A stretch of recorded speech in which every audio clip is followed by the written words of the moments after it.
In general, the Melayu of Sarawak is the second largest ethnic group that can be found all over Sarawak.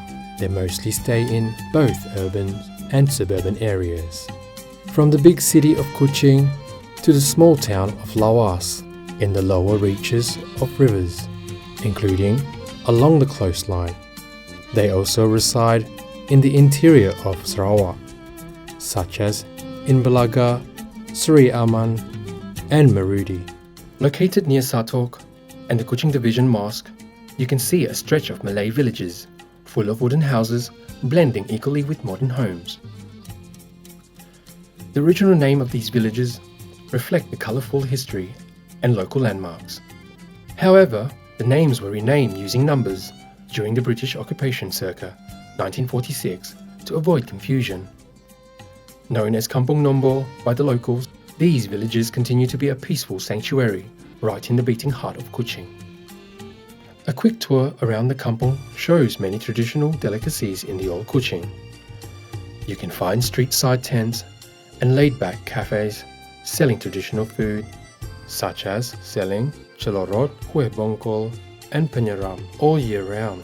However, some recipes, such as bubur pedas, sengkaro, and tuntong tuto, can only be found during Ramadan. Sengkaro is a heritage food which has existed since James Brooke era, but it's rare to many. Kueh bongkol has a sweet and savoury taste with soft textures that melts in your mouth. It's a must-have during Ramadan. Another popular heritage food is kueh celorot. It is made of soft rice flour cake with coconut milk. Celorot is usually wrapped in nipah leaf, which is rolled to form a long cone, similar to a small trumpet. Iaitu is a traditional drink made of herbs and spices and used by Malay women as a medicine after childbirth. This herbal decoction is made of natural ingredients and prepared according to Sarawak Malay tradition. In postnatal treatments, iaitu helps to improve vitalities, alleviates postnatal blues, regulates body temperature, improves blood circulation, and accelerates the recovery of the womb and other female-related problems. Most Malay communities believe that special attention and care should be given to a new mother during her confinement period. This heritage house, Darul Mazia, was listed as a Malay heritage building in December 2015 due to its historical significance and unique architectural features. It was built in the late 1880s by the third White Raja's herald, Datuk Bentara Abang Haji Hashim bin Arif. Constructed by local Malay craftsmen, it is made entirely of ironwood and it's decorated with Moorish-inspired wood carvings. Before Sarawak was ceded to the British colonial government, Darul Mazia was used as the headquarters of anti-cession movement. This 130 years old monument is now inhabited by the 7th generation. Abang Sahari Jaya, the grandson of Datuk Bentara Abang Haji Hashim. Another historical building that can be found in the Malay village is Rumah Tan Sri Abang Ahmad Urai. This beautiful palatial-style home was built by Tan Sri Abang Ahmad Urai, a veteran statesman who had served as Senate President in the Parliament in 1980s. The design of the roof was inspired by the Minangkabau arches, with intricate nature carvings. This traditional house has an open courtyard and a large common hall, which normally used for public festivities and religious activities.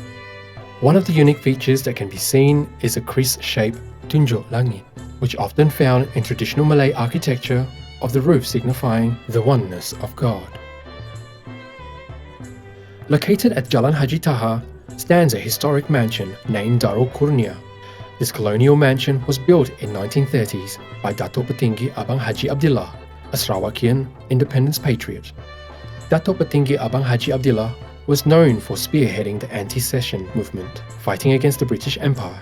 This house has witnessed the 338 event, a protest by hundreds of civil servants demonstrating their unwillingness to be colonized. After his demise on the 21st November 1946, the property was inherited by his 5 grandchildren. This mansion was then sold to a Chinese man named Mr. Ong Kwan Hin. and was handed over to the Sarawak Chinese Community Charitable Trust Board in 1972. Now, Darul Kurnia is the premise of a Chunghua Middle School No. 4. This spacious residence was the first Malay house built using stones and concrete in 1863 by Kuching Mayor Datuk Bandar Abang Haji Kasim. Rumah Warisan Datuk Bandar Abang Haji Kasim, or known as Rumah Batu by the locals, situated at Kampung Masjid, next to Masjid Bandar Kuching. It is said that Rumah Batu was able to fit up to 20 families at once. Having survived a sacking during Japanese occupation in Sarawak, this building remains standing as an indomitable part of the state's history. Apart from its incredible famous buildings, Sarawak is also rich with its well-known and glorious textiles. Here is a quick rundown on some of the most popular textiles and their traditional uses. Songket. The word songket is derived from the term sungkit in Malay, which carries the word knit or knitting. In the textile industries, songket is known as a traditional woven fabric of the Malays and is woven by hand using gold and silver threads. In ancient times, songket was worn by certain groups during festivals. Nowadays, the use of songket has expanded and is not confined to specific groups. The Sarawakian Malay woman would pair songket with keringkam, while the man would wear the songket as a samping or sabuk dua jari as an accessory to the baju Melayu. In creating the motifs of songket, Sarawakian Malays stay true to their Islamic beliefs and center most of their inspiration around the cosmos and flora. Among those that are actively participating are the songket makers from the Kampung Gadong, Simunjan, Kampung Rajang, Kampung Mang, Kota Semarhan, Limbang, and Lawas. Keringkam is an extraordinary headscarf which becomes an invaluable heirloom to be passed from one generation to the next. In the olden days, keringkam would be usually worn by a Malay woman for important functions such as wedding ceremonies. It is commonly worn with baju kurung on such grand occasions.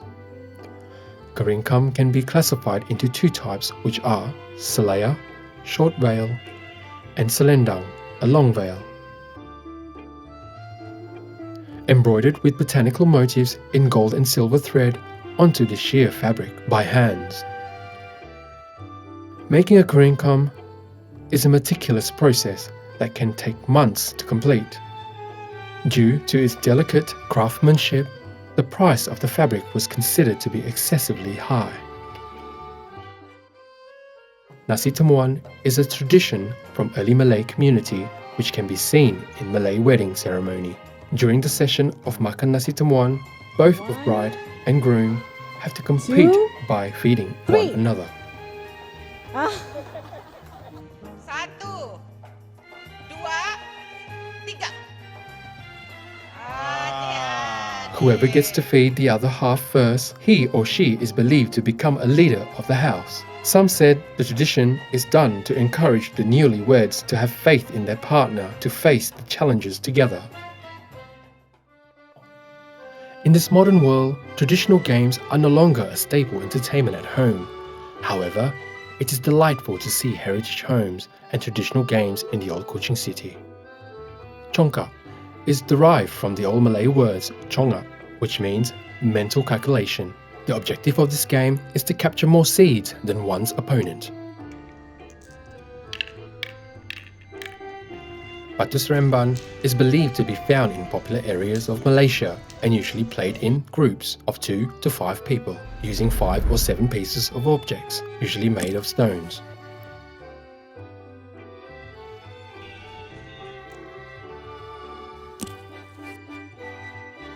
Lompat Getah is a traditional high jump game played by children during recess and after school.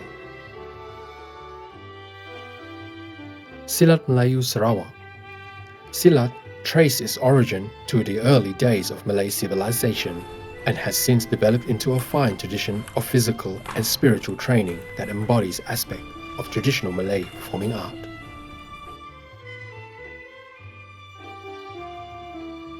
The influx of modernization brings a shift in human preferences, which puts our traditional customs at risk.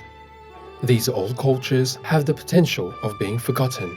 In order to preserve their heritage, we should encourage our future generations to learn about the cultures and keep the old games going.